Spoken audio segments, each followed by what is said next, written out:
This is the first time we're doing this one-man show with Joss in Hall H, so it's incredible to see the size of this room. I hope you haven't all been here since last night. I hope you get a chance to come by the Dark Horse booth at 2615 down on the main floor. We've got most of the comics work that Joss has ever done, from Frey to Buffy the Vampire Slayer, Angel and Faith.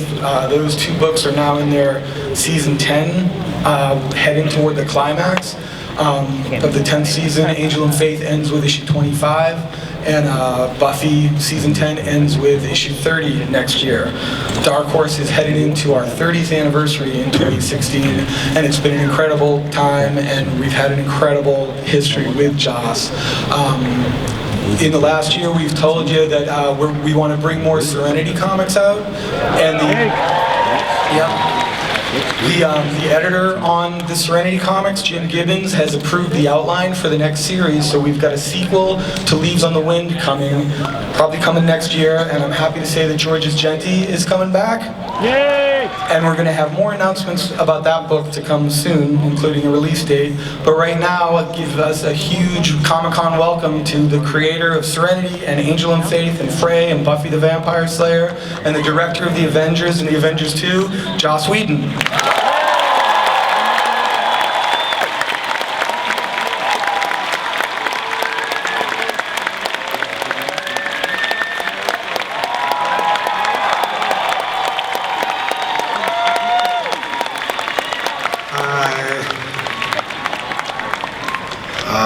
I asked for the big room. I'm a little angry.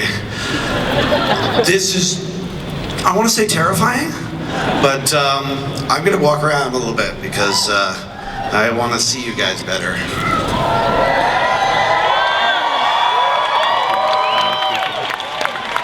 You guys are pretty foxy. This is good.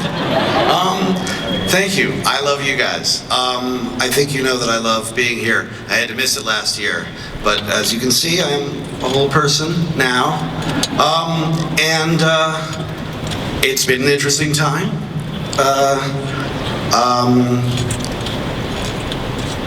There's been a lot going on. I don't know if any of you saw, but I made another movie, and those are hard. Those are super tiring. And we may talk about that a little bit if you have questions about it. But what I want to talk about for just a minute is how ridiculously grateful I am to everybody at Dark Horse for doing what is honestly one of the hardest jobs in the world. When you take a licensed product, when you take something that already exists, and you have to continue those stories, you have to be so faithful and yet so inventive to make the stories come to life. And that is a tightrope act.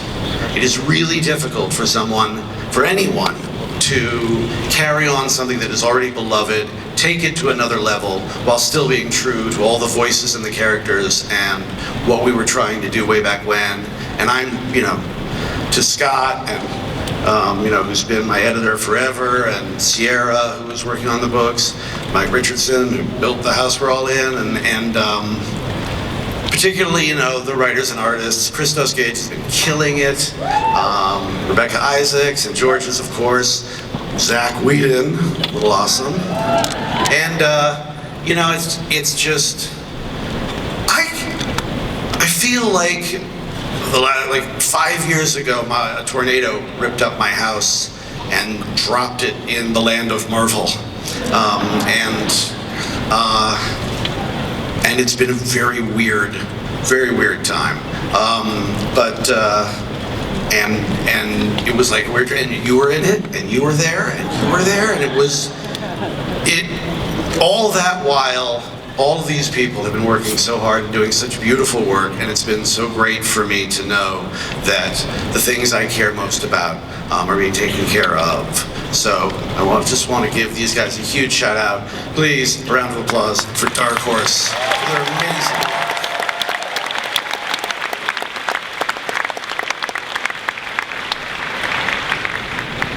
Some other stuff has happened, which I'll get to. I got very old since I was here last, old and infirm and blithely incontinent, and so I feel like, I don't know, I should have some wisdom. I should have gotten some of that. And that didn't work out. Didn't go my way.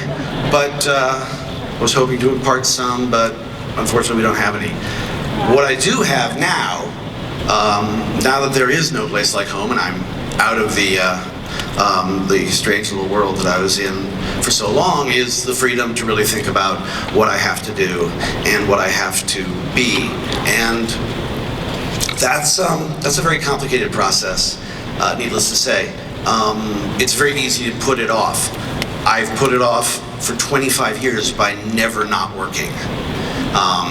Once Ultron was done, I said, okay, let's find out what else is there.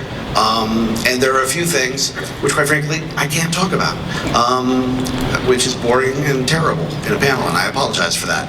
But I am sort of exploring new ideas and new formats.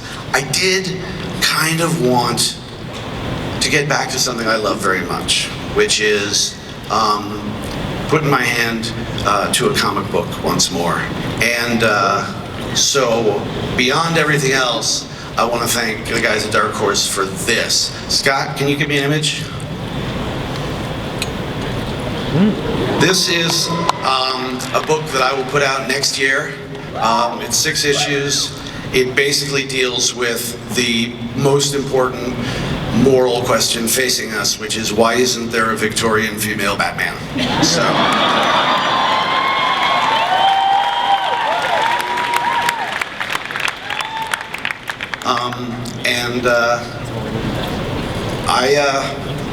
Beyond that, as I said, stuff I can't talk about.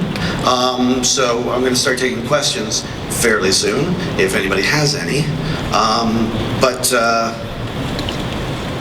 I don't have wisdom necessarily, but I do have something that I would want to say. I was talking to someone yesterday, and we were just talking about ourselves and how we work on ourselves and our work, and a phrase came into my head that was really important to me, and it was simply this: continue to earn what you already have. That for me is like a motto. It has to do with not just gratitude, but active gratitude. That has to do with, I'm standing here in front of all of you people. I'm a writer. I have no business being here and pretending that I'm a rock star. I'm not going to stop anytime soon if I can. But the fact is, this is extraordinary. I know it's extraordinary. But I don't think that's enough. I think what's important to me now that I'm very old is that I continue to give you guys what you are giving me right now, as much as I can, in new ways, and not just sort of fall back on, well, I did this one time, you're welcome, here's my next idea. Muffy, the zombie fighter, you know.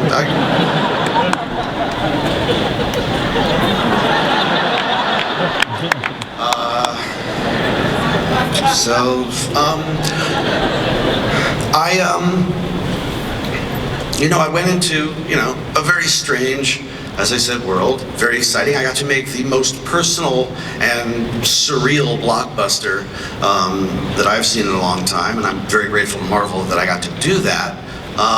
But this thing of, what's exciting is that everybody's so perfectly pleased with how I handled Natasha, and you're welcome. Yeah, I still got it. So what I want to say about this, about your coming here to see the X-Men and pretend you're here to see me, is that, it's okay, I do it too. Thank you. Is that you make me remember how hard I need to work on what it is I'm doing so that I can surprise you and give you not just entertainments, but like a piece of me. I've, that to have that energy from you guys is basically I'm not sure how else to put it. Comic-Con, the cure for Twitter.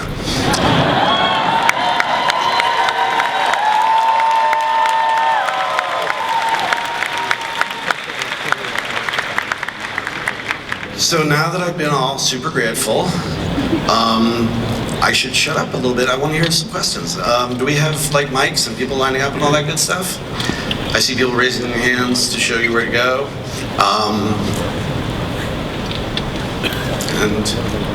And so it begins.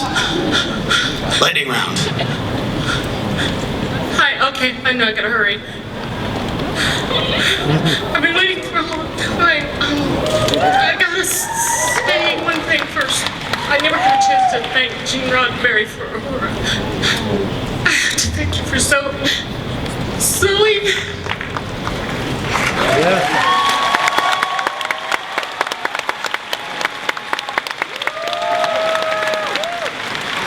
She made me believe again that we were still going to be out there, and not only were we going to be out there, we were going to be strong and beautiful and like the best woman out there. And thank you, really, thank you for that. For her. Now, question: you have a way with balancing that strength and beauty and vulnerability in your female characters that is just unparalleled. No other director, male or female, seems to get that right, that you can be tough and vulnerable. How? How do you do that? How much of that is just sitting down and talking with your actresses and so anyway, that's my question, and thank you again. Thank you.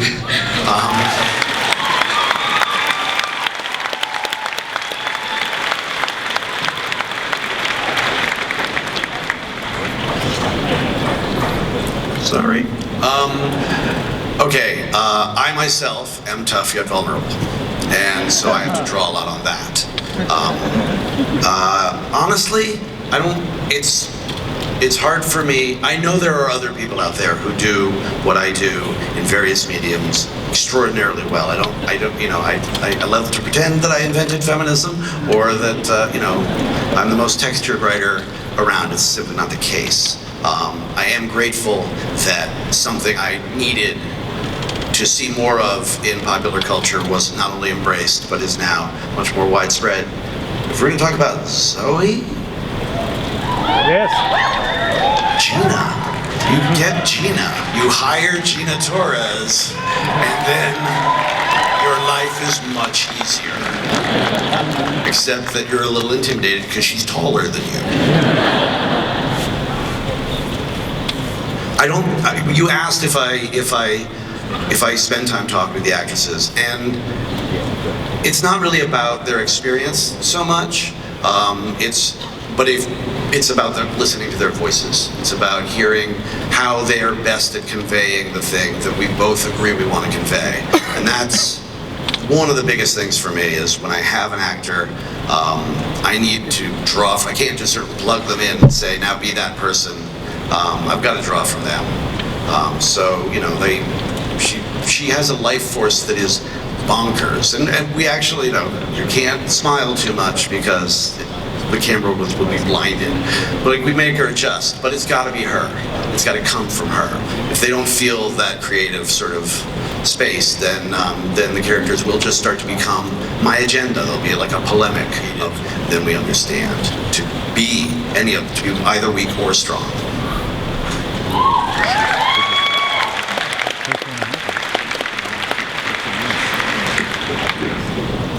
Hello, Josh. My name is Yasone, and I'm a huge fan. I've been a huge fan since I saw Buffy the Vampire Slayer for the first time. It's my favorite show ever, and I really love everything that you've done, like even all of the Marvel movies, but I especially like the shows that you created, that you invented. You do such wonderful characters that you just fall in love with them and want to see what happens to them. You know, when the show ends, you follow them in the comics. And one of the questions that I've always wanted to ask is, what is the favorite character that you have created? Favorite ever? Gosh, my answer would change daily. By the way, that was very, very lovely. You failed to cry, so like a B+ on the class, but still very, fine. Again, my answer could never stop changing. But I kind of feel, how can I not say Buffy? She is the very distilled essence of everything that I am not, and want desperately to be or be around. And she's sort of the nexus, the beating heart of everything I have done or will. So she gets the nod.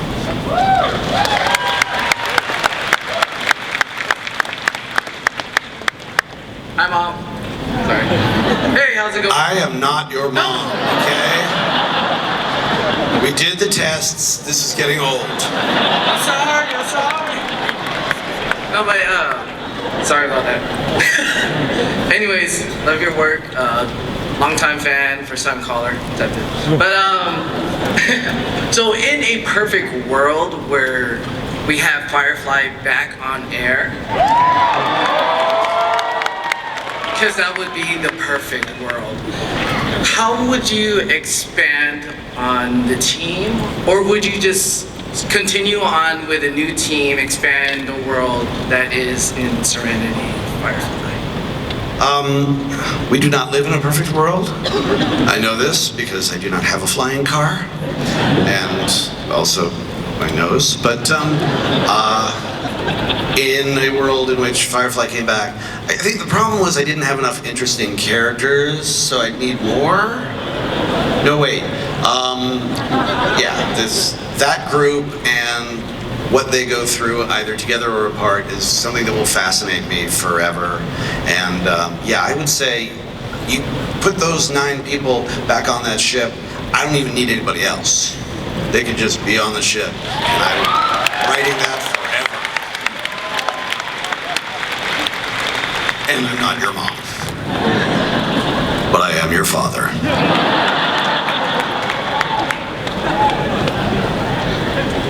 Hi, I'm one of your biggest fans, and I'm sure everyone in this room will say that. But one of my questions is do you have any future plans or any future news that you can tell us about Dr. Horrible 2?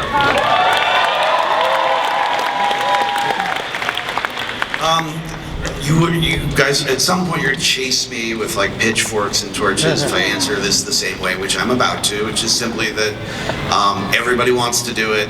Everybody's insanely busy. Jed and Marissa are, weekly, daily, hourly, every second, running S.H.I.E.L.D. and being awesome. They also have a child on the side, it's a little hobby. Zach is up in Canada directing his first movie, which is very exciting. And Neil is doing everything ever, forever, and then hosting a show about the thing he did. But I saw him after he did Hedwig, and it was the first thing out of his mouth, like, when are we doing it? So, we're all looking for that space. I'm unemployed, just saying. But nobody else is. So, again, pending. Sorry. Lame. Hi, Joss. I'm Jed from Singapore. I just wanted to say how much I admire the amount of personality and character in something like Avengers Age of Ultron, a really big blockbuster that could have easily been really cookie cutter but has so much to it. I really love that. So my question is, in Cabin in the Woods, the force field has a honeycomb pattern. It's made up of a honeycomb pattern. And the interrogation room in the bus in Agents of S.H.I.E.L.D. has a honeycomb pattern on the walls. Is that a coincidence at all? Thank you very much.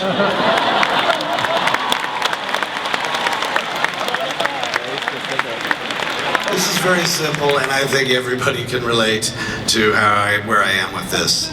I love bees. I just want to put bees in my clothes and have bee time. Maybe not everyone, like some of you, a few of you. Anyway, this is the thing. I love bees. No, that's really all I have to say about bees. You can ask. Hi Josh, I'm a student filmmaker and your work has had a huge influence on me, on my own work, and whenever I'm feeling down I just pop in Once More with Feeling and everything seems right again, so thank you for that.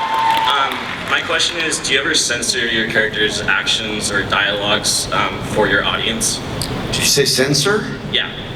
Or moderate? Yes. Yes. Partially because, you know, a network or a studio or a rating or something. You know, right now I'm writing without any of those things and it's kind of delightful. But you know going in with a format what you can get away with, what you can't. Pretty much every TV show and even movies, while you're making them and writing them, all of you are also making it in your heads the Simpsons or the porn version, like the most, like the stuff you can never get away with is like fills up half your time. But at the end of the day, yes, you have to, you know, try not to censor yourself in the sense of letting an idea go to waste. But every now and then, you know, just have to say Mule and Quim and see if it slides.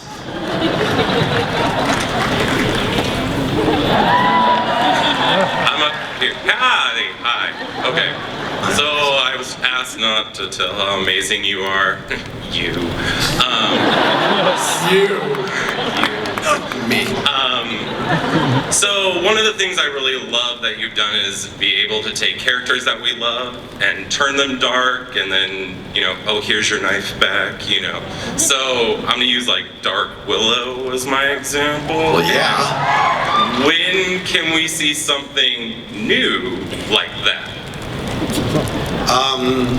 Like just someone going dark, or like I myself am going dark. I'm sort of, but it's hard to tell because I'm so pasty, but so dark paste. I'm not sure what you mean in terms of. Well, like a character that we know and love, you know what I mean? Right. You create that world and then twist it, you know, kind of like maybe like Epitaph 1 in Dollhouse, you know. We'll always be trying to like slide some of that in, but we're not gonna tell you who's gonna turn dark because that would be giving it away. Dark Willow has a little bit in common with the heroine from Twist. She will be, you know, a slightly edgier character in that sense. But as for which beloved person that I haven't killed yet is actually going to become evil until they can cry and be redeemed, I can't say. Hello, Joss. Thank you, of course. Blah, blah, blah. My question... This is getting real boilerplate, okay? Where's my praise? Well, you tell me if this is praise. So, I, like many of us, gain a lot of peace from your work, even though it's peaceful. People who exist in very non-peaceful situations. My question is, what is the world? What is existence? Why are we here? How can I and all of us feel more sane and purposeful in our own lives? And how do you represent that philosophy in your writings?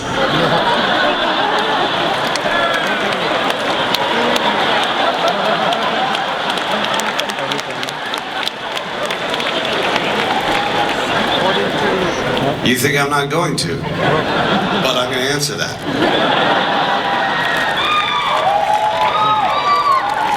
The world is a random and meaningless, terrifying place, and we all, spoiler alert, die.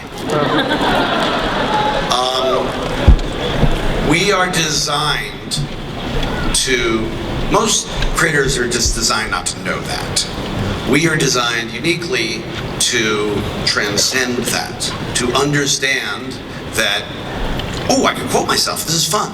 A thing isn't beautiful because it lasts. That what we have right now, right here, has as much meaning as anything we're afraid of. And the way we're designed to do this is that the main function of the human brain, the primary instant function, is storytelling. Memory is storytelling.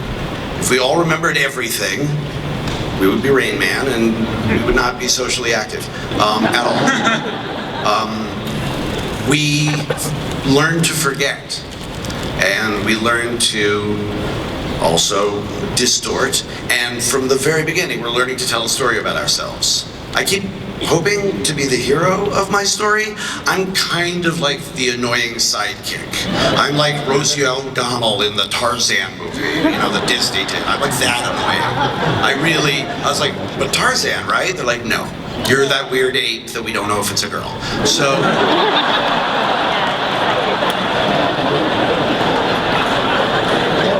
but it is still a narrative. And that is, since we're doing that from the moment we're alive, the idea that stories that we then hear and see and internalize and wear hats from and come to conventions about, we all come in here to celebrate only exactly that, storytelling, and the shared experience of what that gives us. And it may give us strength, it may just distract us. It may, it can do almost anything. And that, for me, is how we live peacefully and how we live with ourselves and with each other, is we understand our story, everybody else's story, that we're all part of that, and that story is going to be with us and can be controlled by us and can be surprising and delightful and horrifying and all those things, but it's something we can survive because, unlike me, you all are the hero of the story. That is my answer.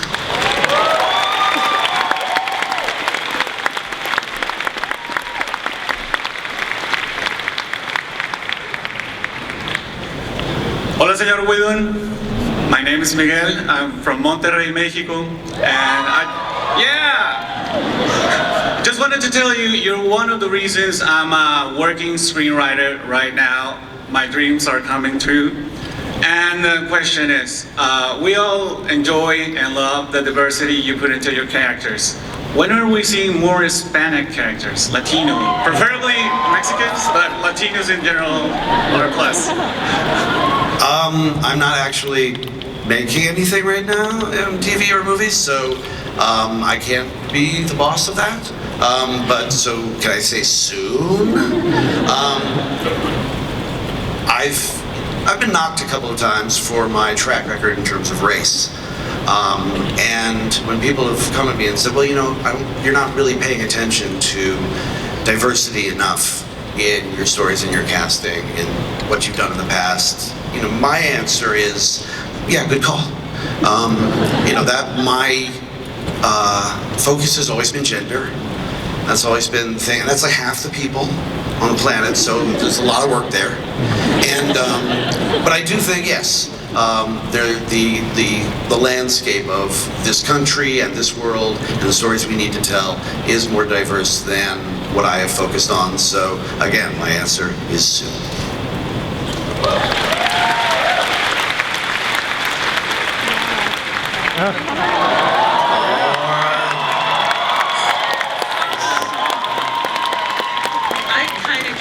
I'm dressed like this talking to you right now. I think everybody feels that way.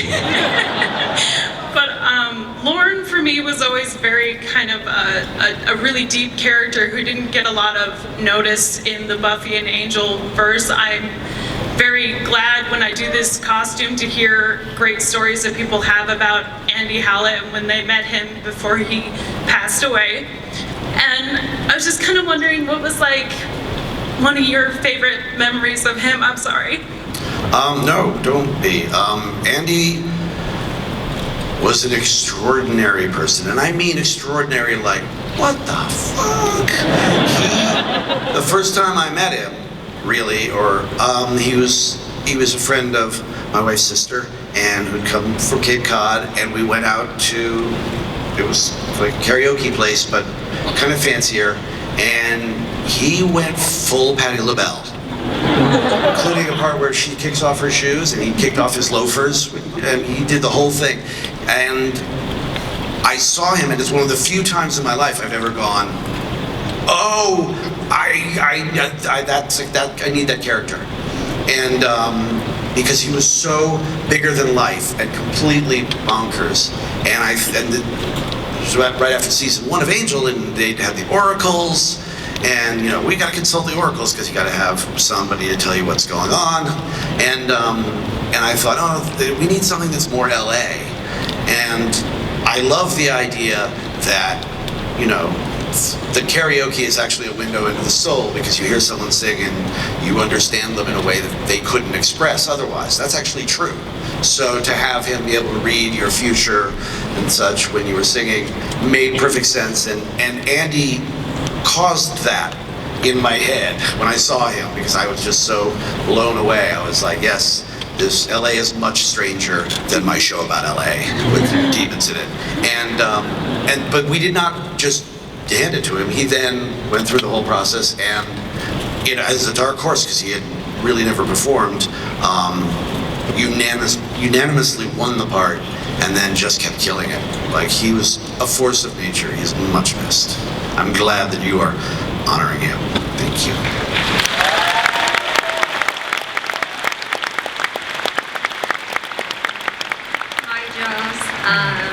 Okay, like everybody here, I'm a huge fan. I came all the way here from Moscow. My friends and I love you a lot, and we were here last year, but sorry about your leg. But yeah, I had a question. If you met the younger version of yourself when you started shooting Buffy, what kind of advice would you give to yourself? Rogaine.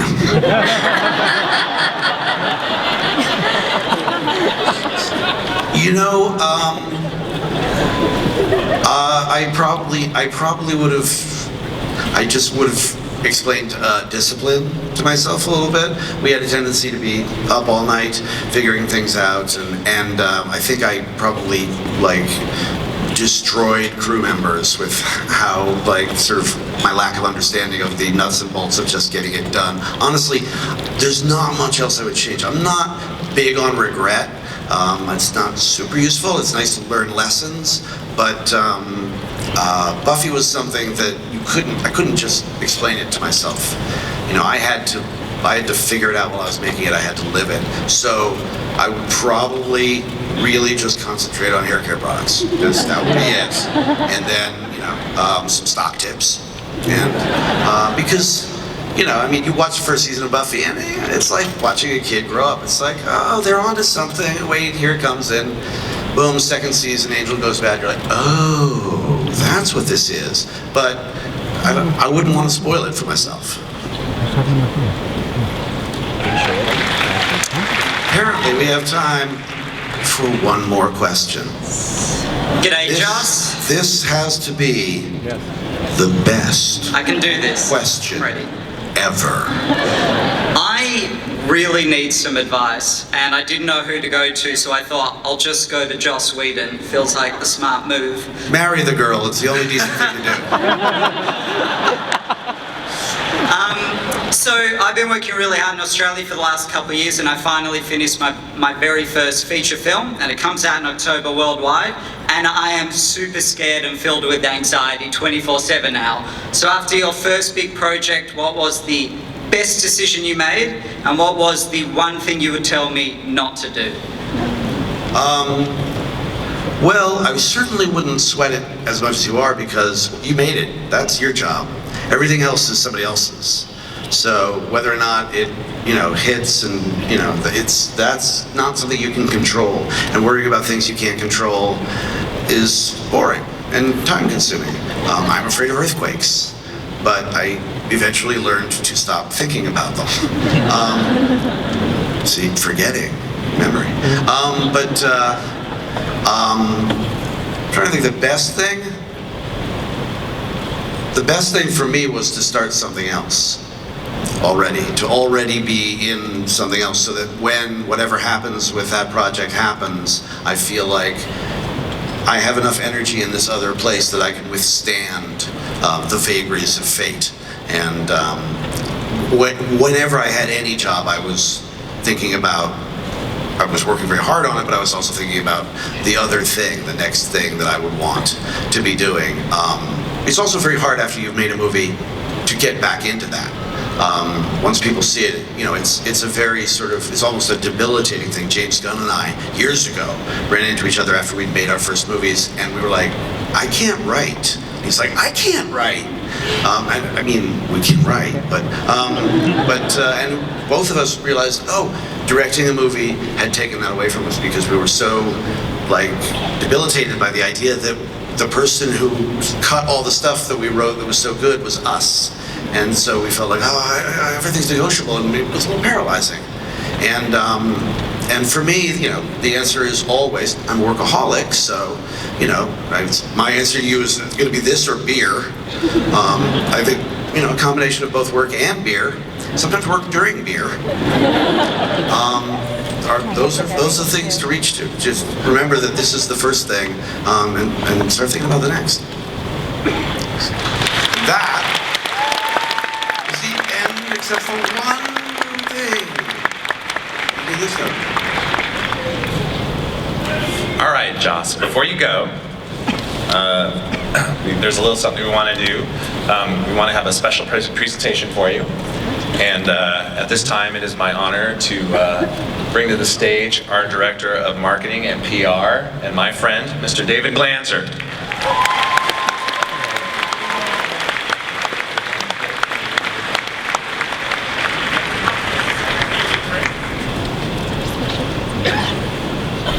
Thank you, Eddie. I'm here to make an announcement, but before I do, there's a little quick story I'd like to tell.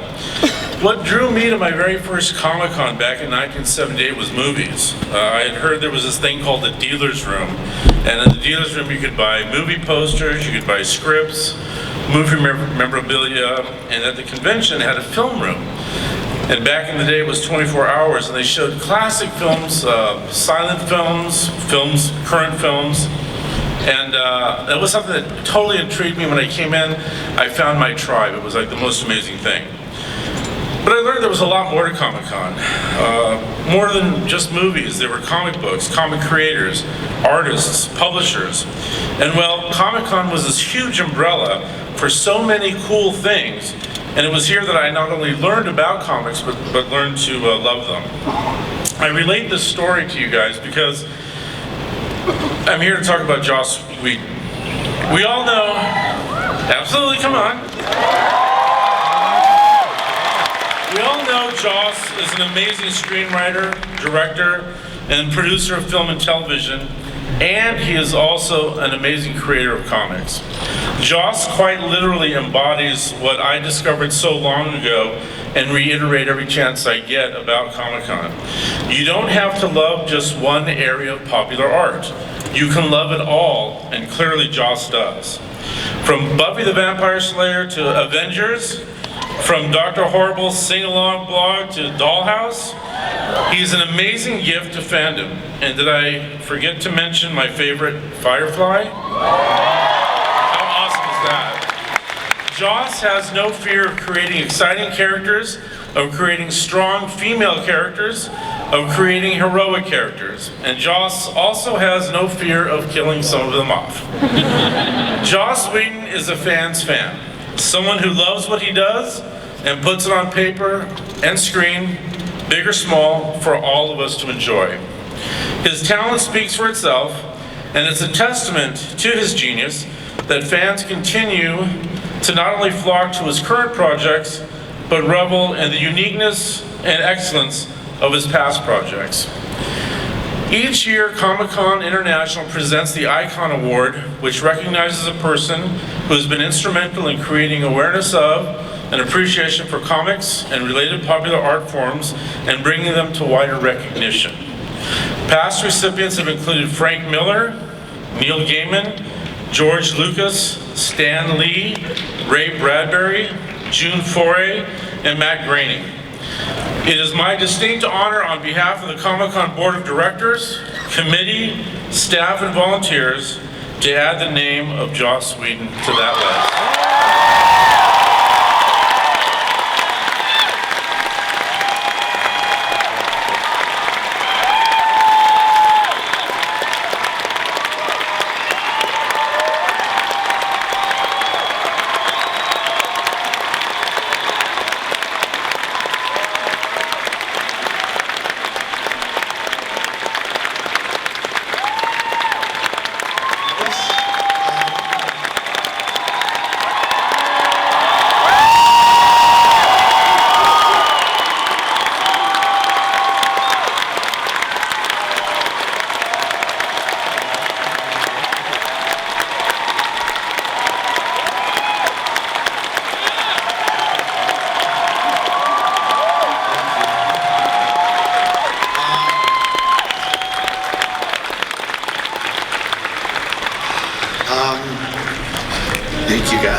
I can't, that almost makes up for having to listen to somebody say how great I am, which is like a nightmare. This is honestly the most beautiful murder weapon that we've gotten. And the fact that they so beautifully scratched out JJ and wrote my name over it, so thoughtful. Now I am a Comic-Con icon, Comic-Con icon. And, you know, being a karma chameleon is it's actually, I didn't expect to get, but I am. I'm really grateful. Thank you. I have worked really hard to give you guys something that would mean something to you, and this means an enormous amount to me, and that's all I'm going to say. God bless. Thanks.